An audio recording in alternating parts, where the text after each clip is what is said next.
नमस्कार दोस्तों, कैसे हो आप सभी। मैं अंकित गौतम, स्वागत है आपका एक बार फिर से आपकी अपनी अभिजात क्लासेज पर। दोस्तों आज हम बात करेंगे विसर्ग संधि का जो भेद है, जिसका नाम है सत्व विसर्ग संधि, उसके विषय में। और उसके बाद हम क्रमशः इसके जो अन्य भेद है उनका हम विस्तार से अध्ययन करेंगे। तो दोस्तों आज हम बात करने वाले हैं विसर्ग संधि का भेद है, जिसका नाम है सत्व विसर्ग संधि, उसके विषय में। तो कौन सी संधि पढ़ेंगे आज? सत्व विसर्ग संधि। कौन सी संधि? सत्व विसर्ग संधि। ये है आज का हमारा टॉपिक, सत्व विसर्ग संधि। सबसे पहले आपको पता है किसी भी संधि कार्य करते समय हम उसका सूत्र देखते हैं, और इसका सूत्र क्या होगा? विसर्जनीय से सह। विसर्जनीय से सह। विसर्जनीय से सह, ये सत्व विसर्ग संधि का सूत्र है, विसर्जनीय से सह। अब हम बात करेंगे इसकी वृत्ति की, इसकी वृत्ति क्या होती है। तो चलिए चलते हैं इसकी वृत्ति के ऊपर। और वृत्ति होगी खरी खरी विसर्जनीय से, खरी विसर्जनीय से, खरी विसर्जनीय से सह शा, सह शा। खरी विसर्जनीय से सहसा क्या है दोस्तों? खरी विसर्जनीय से सहसा। ध्यान से देखिए, सत्व विसर्ग संधि का आज हम अध्ययन कर रहे हैं, और सत्व विसर्ग संधि का जो सूत्र है संधि कार्य करने वाला, वो होता है विसर्जनीय से सह। इसके बाद हम बात करेंगे इसकी वृत्ति के ऊपर। तो इसकी वृत्ति होगी खरी विसर्जनीय से सहसा। कहने का तात्पर्य क्या हुआ? अब देखिए इसमें यहाँ एक वर्ड है खरी, इसकी तरफ हम थोड़ा सा गौर फरमाते हैं। खरी मतलब हम कहें खर प्रत्याहार। खर क्या है? एक प्रत्याहार है। खर क्या है? एक प्रत्याहार है। और इस खर प्रत्याहार में कौन कौन से वर्ण आते हैं? तो हम ख फे छे ठे, जो प्रत्याहार सूत्र है वहां से शुरू करें तो खे फे छे ठे ठे चे ते ते, वह की संज्ञा हो जाती है के पे ये, और से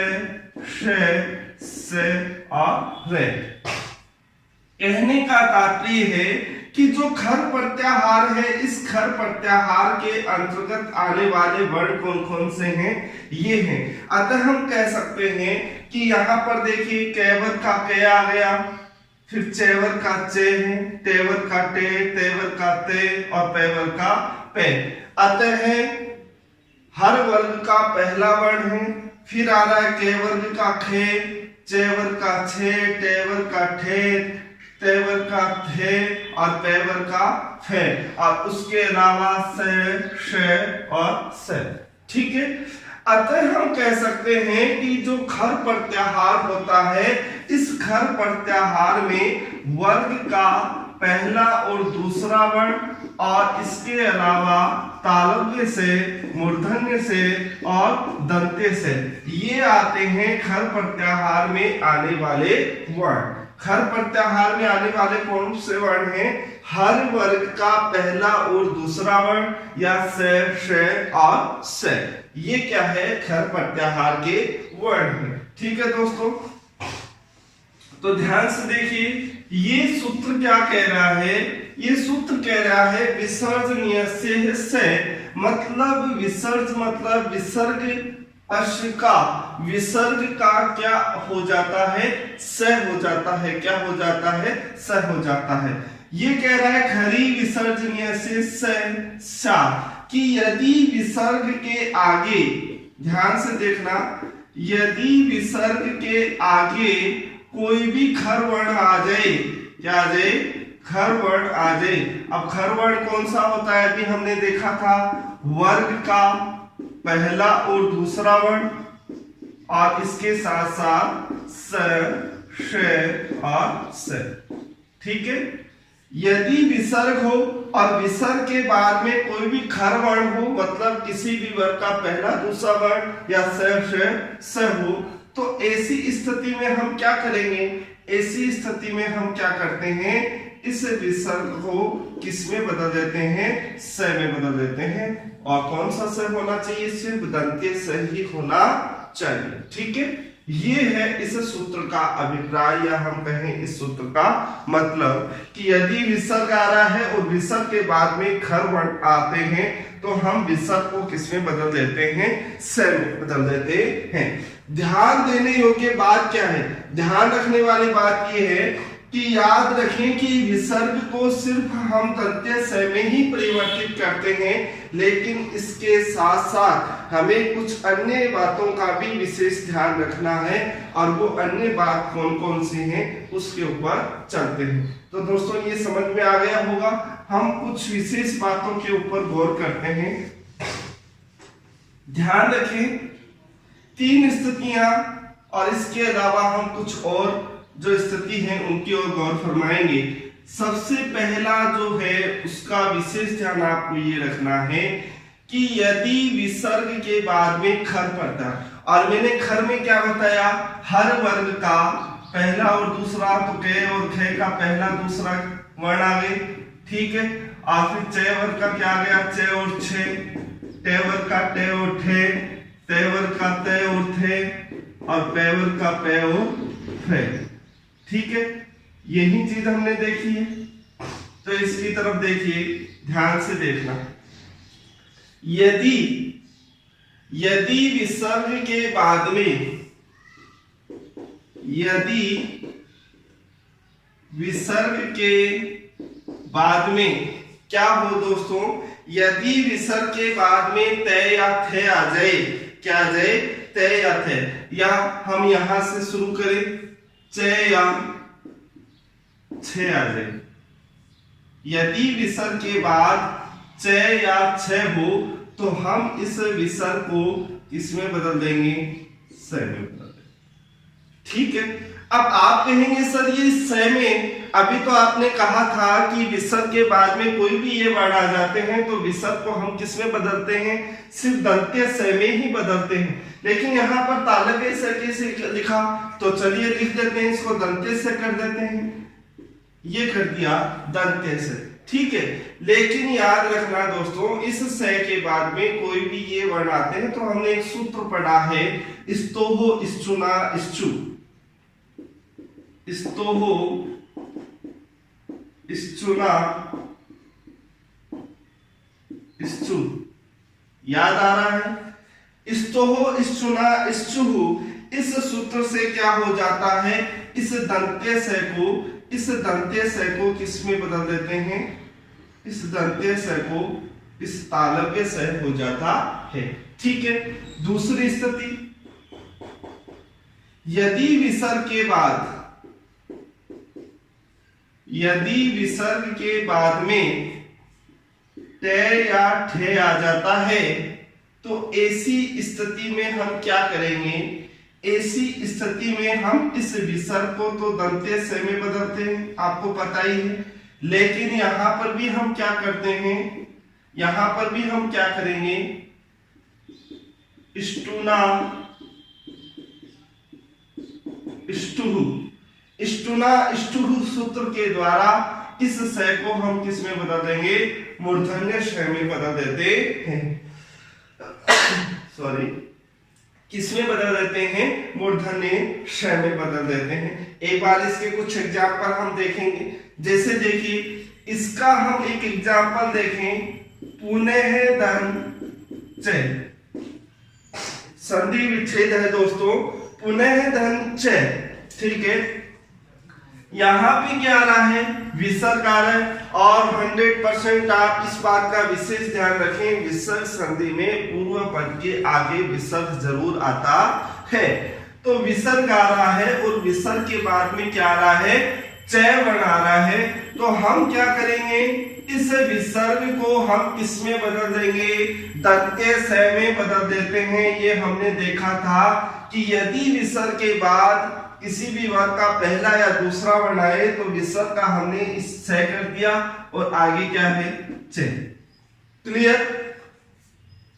अब देखिए इस से के बाद में हमने ये सूत्र पढ़ा है और इस सूत्र के अंतर्गत हमने ये देखा था कि इस्तोह इस्तुना इस्तुह सूत्र कहता है कि सकार या तय वर्ग के पहले या बाद में शकार या चय वर्ग का कोई वर्ण होता है तो हम इस से को इस वाले से में बदल देते हैं या दंते से को तालव्य से हो जाता है। हो गया। और आगे क्या है चय। आगे क्या है चय। ठीक है। अब इसको हम मिलाएंगे। ये से हो गया, आगे है चय। तो क्या हो गया दोस्तों, शब्द क्या बन गया पुनश्च। क्या बन जाएगा पुनश्च। क्लियर है, समझ में आ गया। चलिए इसी तरह हम इसका कुछ एक एग्जाम्पल देखें। इसका एग्जाम्पल देखते हैं। तो एग्जाम्पल है धनु धन टंकार। धनु धन टंकार। इस धनु धन टंकार। ठीक है। ये देखो विसर्ग आ रहा है और विसर्ग के बाद में क्या आ रहा है टय बना रहा है। तो इस विसर्ग का हम क्या कर देंगे, ये वाला से कर देंगे। आगे क्या है टंका। क्लियर। धनु इष्टुनाष्टु सूत्र में पढ़ा है सकार या तैवर के पहले या बाद में मूर्धन्य श या टैवर का कोई वर्ण हो तो हम क्या करेंगे, इस दंते से को हम मूर्धन्य से में बदल देते हैं और आगे है टंकार। जब इनका हम योग करेंगे तो क्या बन जाएगा दोस्तों, धनुष टंकार। क्या बन जाएगा, धनुष टंकार। क्या बन गया, धनुष टंकार। ठीक है। तो ये हमने देखी दो विशेष बातों का आपको ध्यान रखना है। पहला है विसर्ग के बाद में चय या छह वर्ण होता है तो विसर्ग का हम क्या कर देते हैं, ये सह कर देते हैं। जो इस्तोह इस्तुना है इस्तु सूत्र से क्या हो जाता है, इस से का तालव्य सह हो जाता है। यही बात हम यहाँ देख रहे हैं कि विसर्ग के बाद में टय या ठय होता है तो विसर्ग का ये सह हो जाता है और इष्टुना है इष्टु सूत्र से हम इस स को किसमें बदल देते हैं, श में बदल देते हैं। इसी तरह यदि हम बात करें तीसरा जो विशेष नियम है उसके विषय में, तो विशेष नियम क्या है कि यदि विसर्ग के बाद में तय या थे आ जाता है, यदि विसर्ग के बाद में तय या थे हो तो ऐसी स्थिति में विसर्ग को हम दंत्य स में ही बदलते हैं और जैसे का तैसा ही रहता है। इसमें हम कोई परिवर्तन नहीं करते हैं, इसमें हम कोई परिवर्तन नहीं करेंगे। जैसे कि एग्जांपल देखें, नमः धन ते, नमः धन ते।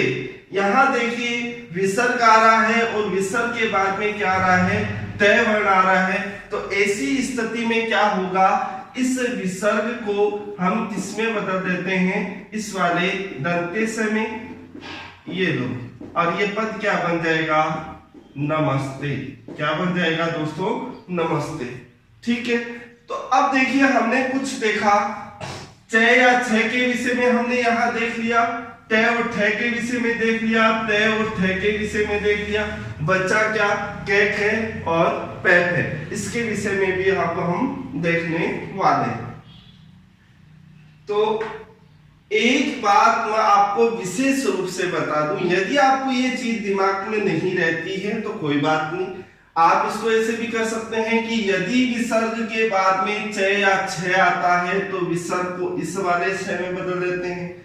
यदि विसर्ग के बाद में टय या ठ आता है तो विसर्ग को इस वाले श में बदल देते हैं या हम कहें मूर्धन्य स में बदल देते हैं।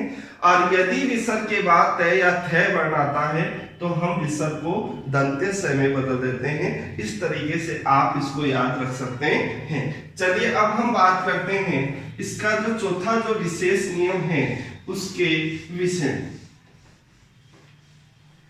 चौथा विशेष नियम में क्या बचा दोस्तों, इसमें बचा है कै और खे और पै और फे। इसके लिए हम एक सूत्र देखते हैं, सूत्र देखेंगे कि कुपुओ कुपुओ कुपुओ के पौ चे के पौ चे। ठीक है, सूत्र क्या है दोस्तों, कुपुओ के जीवा मूल्य पौ जीवा मूल्य चे। ठीक है, ये हमने चिन्ह याद आ रहा होगा, हमने जब जीवा मूल्य वर्ण देखे थे उस समय। और इसका जो मतलब होता है वो क्या होता है, अर्धविसर्ग। क्या होता है, इसको हम क्या कहते हैं दोस्तों, अर्धविसर्ग। जो चिन्ह होता है उसका चिन्ह क्या होगा, अर्धविसर्ग का ये वाला चिन्ह होता है। तो सूत्र है कुपुओ के पौ चे, कुपुओ के जीवा मूल्य पौ जीवा मूल्य चे। अब देखिए ये सूत्र क्या कहता है, ये सूत्र कहता है कि यदि कै वर्ग हो, क्या हो दोस्तों, कै वर्ग हो, या हम कहें मान लो इधर तो क्या हो, एस वर्ग,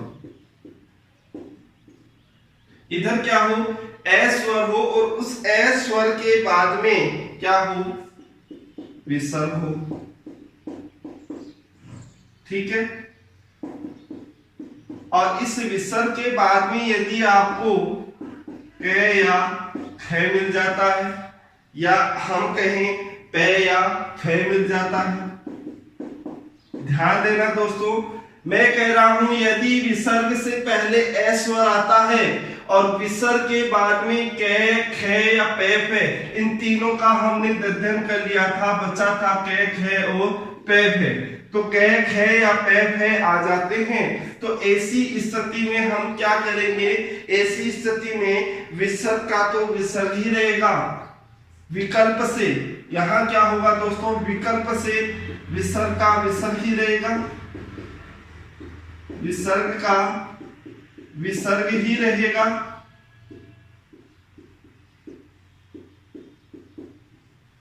अथवा आप क्या कर सकते हैं, विसर्ग का विसर्ग भी रख सकते हैं, या आप इसको जिह्वा मूल्य वर्ण कर सकते हैं, या आप इसको जिह्वा मूल्य वर्ण रख सकते हैं। और जिह्वा मूल्य कैसे रखते हैं, कै खे। ठीक है, और दूसरी स्थिति क्या बनती है, दूसरी स्थिति इसकी बनती है कि इसको आप उपधमानीय भी रख सकते हैं। उपधमानीय वर्ण, उपधमानीय वर्ण कौन से होते हैं, पे और फे। ठीक है, ये हमने देखा जो सूत्र है कुपुओ कै जिह्वा मूल्य पौ जिह्वा मूल्य चे, इसका अभिप्राय क्या होता है, तो हम कह सकते हैं कै वर्ग एवं पै वर्ग परे रहते विसर्ग के स्थान पर विकल्प से हम जिह्वा मूल्य वर्ण या उपधमानीय वर्ण कर सकते हैं, या आप विसर्ग का विसर्ग ही कर सकते हैं। दोनों स्थिति आपके सामने लागू होती है। जैसे मैं एक एग्जाम्पल आपके सामने रख रहा हूं, जैसे एग्जाम्पल है दोस्तों कहे, देखिए एग्जाम्पल की बात करें, कहे धन करोती, क्या रहा है, कहे धन करोती।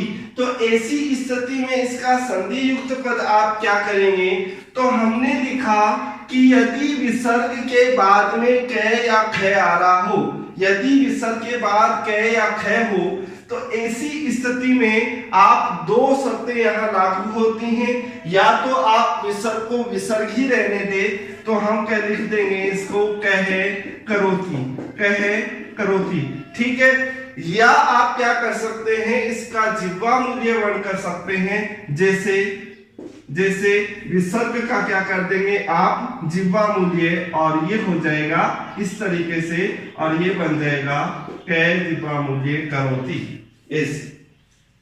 इन दोनों में से आप जो आपको ठीक लगे वो आप कर सकते हैं। दोनों ही क्या माने जाते हैं, सही माने जाते हैं। इसी तरह मैं यदि लिखूं कहे कहे पचती, कहे पचती, कहे धन पचती, ठीक है।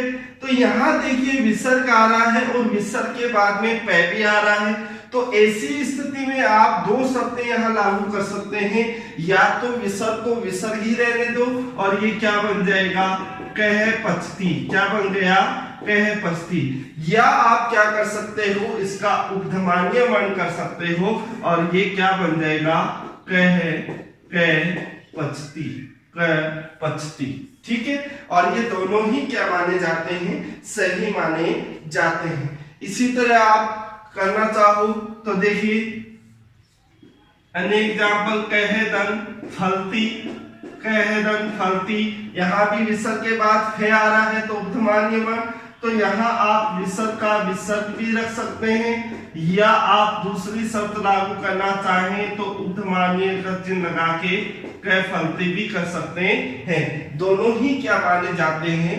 तो दोस्तों हमने इनके विषय में अच्छे से पूरा देख चुके हैं। इसमें स और बचा, जो हम अगला एक सूत्र और लेके आएंगे वासरी, उस सूत्र के अंतर्गत हम उसमें देखेंगे कि इसमें क्या होता है। सूत्र है वासरी।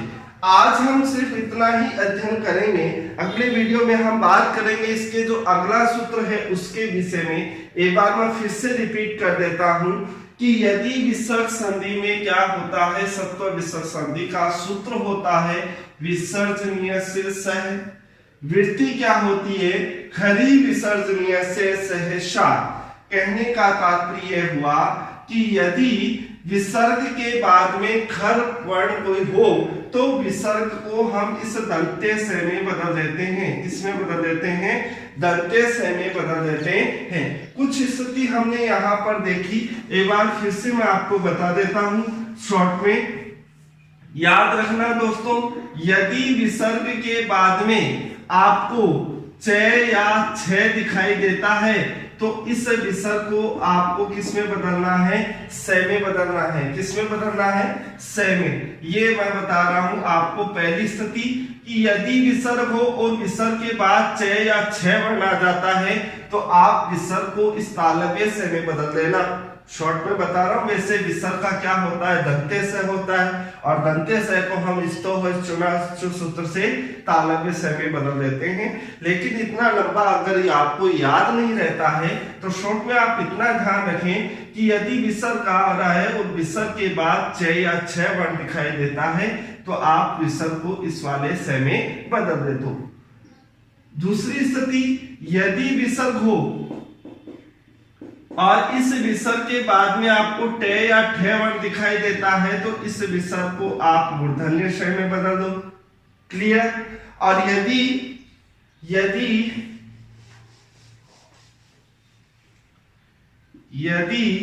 विसर्ग के बाद में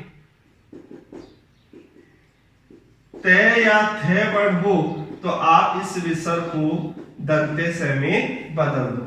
ये तीन स्थिति आपको विशेष रूप से सत्व विसर्ग संधि में ध्यान रखना है कि यदि विसर्ग के बाद में च या छ वर्ण होता है तो विसर्ग को तालव्य स में, विसर्ग के बाद में ट या ठ वर्ण होता है तो इसको मूर्धन्य स में, और विसर्ग के बाद त या थ वर्ण होता है तो इसको दंत्य स में बदलना है। और चौथा सूत्र हमने यहाँ पे चौथा जो विशेष बात है वो हमने देखा, कुपो कै जिह्वा मूल्य पौ जिह्वा मूल्य च, कि विसर्ग से पहले ऐश्वर होना चाहिए और इसके बाद यदि कैक है या पैक है हो तो आप दो स्थिति यहाँ कर सकते हैं। विसर्ग का विसर्ग भी रह सकता है और जिह्वा मूल्य या उपधमान्य भी कर सकते हैं। यहाँ पर विकल्प कार्य होता है। तो आज हमने देखा है सत्व विसर्ग संधि के विषय में। दोस्तों उम्मीद करता हूँ आपको ये अच्छे से समझ में आया होगा, अच्छा लगा हो। ज्यादा से ज्यादा संख्या में इसको वीडियो को शेयर करें, लाइक करें और सब्सक्राइब करें। जय श्री श्याम।